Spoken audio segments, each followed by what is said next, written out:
The normally quiet world of international diplomacy was recently shaken by a tense standoff between the United States and Colombia. This unexpected conflict has drawn the attention of political analysts and citizens alike, as the stakes are incredibly high for both nations. At the heart of the issue was the deportation of Colombian citizens from the U.S. The U.S. government had been enforcing stricter immigration policies, leading to an increase in deportations. Colombia, under the leadership of its newly elected president Gustavo Petro, initially refused to accept deportees on U.S. military aircraft. Petro's administration argued that the use of military planes for deportations was a violation of human rights and national sovereignty. This refusal led to a war of words between the two countries, with accusations and counter-accusations flying back and forth. The diplomatic channels were flooded with heated exchanges. Former U.S. President Donald Trump, recently reinstated to office, threatened severe economic consequences for Colombia. Trump's administration warned of potential sanctions that could cripple the Colombian economy. The situation escalated quickly, with both sides digging in their heels. Diplomatic negotiations seemed to be going nowhere, as neither side was willing to back down. Colombia, a country with a long and complex relationship with the United States, seemed prepared to weather the storm. The Colombian government rallied its citizens, emphasizing national pride and resilience. The U.S., under the leadership of the often unpredictable Trump, appeared equally determined to assert its authority. The Trump administration's stance was clear: they would not tolerate what they saw as defiance from a smaller nation. The world watched with bated breath, uncertain of what the outcome of this diplomatic standoff would be. International media covered the story extensively, speculating on the potential ramifications for global politics and international relations. Gustavo Petro, Colombia's first leftist president, took a firm stance against what he perceived as an affront to his country's sovereignty. He argued that the use of military aircraft for deportations was dehumanizing and unacceptable. Petro insisted that Colombian citizens being deported from the U.S. should be treated with dignity and respect, which he believed included being transported on civilian aircraft. Furthermore, Petro viewed the U.S.'s insistence on using military aircraft as a power play, a way for the U.S. to assert its dominance over its southern neighbor. He was unwilling to let Colombia be bullied, especially not at a time when it was striving to establish itself as a strong and independent nation on the world stage. Petro's stance resonated with many Colombians who were proud of their president for standing up to the U.S. Donald Trump, never one to shy away from confrontation, responded to Colombia's defiance with characteristic bluster. His approach was direct and unyielding, reflecting his broader strategy of using economic leverage to achieve political goals. He accused Colombia of failing to live up to its agreements with the U.S. and threatened to impose steep tariffs on Colombian goods. These tariffs were not just a minor inconvenience, they were a significant economic weapon that could disrupt trade flows and impact both nations' economies. Trump argued that Colombia was taking advantage of the U.S.'s generosity, and that his administration would not stand idly by while American jobs and businesses were being harmed. He emphasized that protecting American workers and industries was a top priority, and he was willing to take drastic measures to ensure their prosperity. The tariffs, if implemented, would have had a significant impact on the Colombian economy. Colombia's reliance on exports to the U.S. meant that any disruption in trade could have far-reaching consequences, affecting everything from local businesses to national economic stability. Colombia relies heavily on exports to the U.S., and the tariffs would have made its goods more expensive and less competitive in the American market.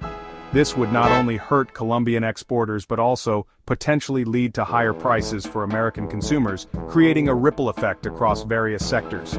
This could have led to job losses, business closures, and a slowdown in economic growth. The social and economic ramifications in Colombia could have been severe, with increased unemployment and a potential rise in poverty levels. The threat of tariffs was a serious one, and it put immense pressure on the Colombian government to reconsider its position.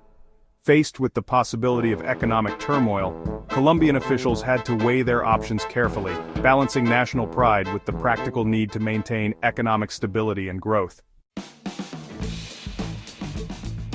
Faced with the prospect of a crippling trade war with the United States, the Colombian government ultimately decided to back down. President Petro, despite his initial strong stance, agreed to accept deportees on U.S. military aircraft. The decision was a difficult one, and it was met with mixed reactions in Colombia. Some praised Petro for choosing to protect Colombia's economic interests, even if it meant swallowing his pride. They argued that it was better to acquiesce to the US's demands than to risk economic ruin. Others criticized Petro for giving in to Trump's bullying, arguing that he had betrayed his principles and set a dangerous precedent for future dealings with the US. Section 5. A diplomatic victory for Trump? The resolution of the standoff was immediately hailed as a diplomatic victory for the Trump administration. The administration's supporters were quick to point out that this was a testament to Trump's negotiation skills and his ability to stand firm in the face of international challenges. The White House released a statement praising Colombia for its cooperation and emphasizing the importance of countries respecting their agreements with the United States. This statement was seen as a clear message to other nations that the U.S. expects compliance and will reward those who align with its policies. The statement also suggested that the United States would not hesitate to use similar tactics in the future to protect its interests. This was interpreted by many as a warning to other countries that might consider defying U.S. demands. However, it is unclear whether this can truly be considered a victory for the United States. Critics argue that while the immediate outcome may seem favorable, the long-term repercussions could be damaging. While the United States did succeed in getting its way, it did so by using its economic might to bully a smaller and weaker nation. This approach has raised ethical questions about the use of power and influence in international relations. This heavy-handed approach is likely to further strain relations between the United States and Latin American countries, many of which already view the United States with suspicion and distrust. The long-term impact on diplomatic relations in the region remains to be seen, but it is clear that this incident has added another layer of complexity to an already tense relationship. Section 6. Concerns over deportation flights. The use of military aircraft for deportations has raised concerns about the treatment of deportees. Human rights groups have documented cases of deportees being shackled, denied access to food and water, and subjected to verbal and physical abuse while being transported on U.S. military flights. These allegations paint a disturbing picture of the conditions faced by those being deported from the U.S. The U.S. government has defended its use of military aircraft for deportations, arguing that it is a necessary measure to ensure the safety and security of both the deportees and the personnel involved in the operation. However, critics argue that there are more humane and cost-effective ways to carry out deportations, such as using civilian aircraft or chartering private planes. Section 7. Echoes of outrage across Latin America. The standoff between the U.S. and Colombia over deportations has reverberated throughout Latin America, a region with a long history of U.S. interventionism. Leaders from several Latin American countries have expressed solidarity with Colombia and condemned the U.S.'s use of military aircraft for deportations. They have also criticized the U.S.'s overall approach to immigration, which they see as inhumane and counterproductive. The incident has served as a reminder of the power imbalance that exists between the U.S. and its southern neighbors. It has also highlighted the challenges faced by Latin American countries as they try to assert their independence and navigate their complex relationships with the U.S. The deportation standoff is likely to have long-term implications for U.S.-Latin American relations.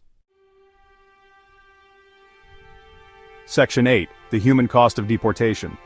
Lost in the geopolitical maneuvering and diplomatic posturing is the human cost of deportation. Behind the statistics and policy debates are real people with families, dreams, and aspirations. Deportation can have a devastating impact on the lives of those who are forced to leave the U.S., often after spending years building a life there. Many deportees are separated from their families, including U.S.-born children. They often face economic hardship and social stigma in their countries of origin. The trauma of deportation can have long-lasting psychological effects. It is essential to remember the human cost of these policies and to advocate for a more compassionate and humane approach to immigration. Section 9. The future of U.S.-Latin American relations. The standoff between the U.S. and Colombia over deportations is a microcosm of the broader challenges facing U.S.-Latin American relations. The U.S. continues to exert significant influence in the region both economically and politically. Latin American countries, for their part, are grappling with issues such as poverty, inequality, and violence. while also trying to assert their independence and forge their own paths. Building a more equitable and respectful relationship between the U.S. and Latin America will require a commitment to dialogue, cooperation, and mutual understanding.